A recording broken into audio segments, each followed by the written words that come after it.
ಜೈ Shri Gurudev. Pratyangira astrology ಮತ್ತು ವಾಸ್ತು ಚಾನಲ್ಗೆ ತಮ್ಮೆಲ್ಲರಿಗೂ ಸ್ವಾಗತ.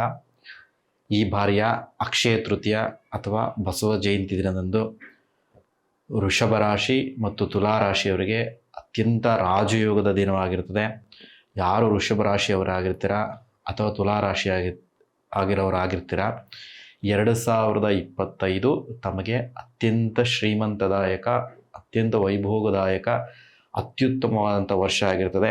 ಯಾಕೆ ಅಂತಂದರೆ, ವೃಷಭ ರಾಶಿ ಮತ್ತು ತುಲಾ ರಾಶಿಯವರಿಗೆ ಗುರುಬಲದ ಜೊತೆಯಲ್ಲಿ ಶನಿ ಬಲವೂ ಇರೋದರಿಂದ ಈ ವರ್ಷ ಅಂದರೆ 2025 ವರ್ಷ ಶ್ರೇಷ್ಠದಾಯಕವಾದಂಥ ವರ್ಷವಾಗಿದೆ. ಹಾಗಾಗಿ ಈ ವರ್ಷವನ್ನು ಮಗದಷ್ಟು ನೀವು ಉನ್ನತ ಹಂತಕ್ಕೆ ತಗೊಂಡು ಹೋಗಬೇಕು ಅಂತಂದರೆ ಈ ಅಕ್ಷಯ ತೃತೀಯ ದಿನದಂದು ತಾವು ವಜ್ರವನ್ನು ಖರೀದಿಸಿದ್ದೇ ಆದರೆ, ವೃಷಭ ರಾಶಿ ಮತ್ತು ತುಲಾ ರಾಶಿಗೆ ಅಧಿಪತಿ ಯಾರಪ್ಪ ಅಂದರೆ ಶುಕ್ರನ ಒಂದು ಸ್ಟೋನ್ ಯಾವುದು ಅಂತಂದರೆ ಪ್ಲಾನೆಟ್ ಸ್ಟೋನ್ ಬಂದು ಡೈಮಂಡ್ ವಜ್ರ ಅಂತ ಕರೀತಾರೆ. ಅಂತಹ ವಜ್ರವನ್ನು 60 ಸೆಂಟಿಂದ 10 ಸೆಂಟ್ ಒಳಗಡೆ, ಬಿಟ್ವೀನ್ 10 to 60 ಸೆಂಟ್ಸ್ ಒಳಗಡೆ ನೀವೇನಾದರೂ ಪರ್ಚೇಸ್ ಮಾಡಿ ನಿಮ್ಮ ಉಂಗುರದ ಬೆರಳಿಗೆ ಅಂದರೆ ನಿಮ್ಮ ರಿಂಗ್ ಫಿಂಗರ್ಗೆ ನೀವು ಹಾಕ್ಕೊಂಡಿದ್ದೆ ಆದರೆ ಈ ವರ್ಷ ನಿಮಗೆ ಲಕ್ ಲೆವೆಲ್ಲು ಹೈ ಲೆವೆಲ್ಗೆ ಹೋಗ್ತದೆ.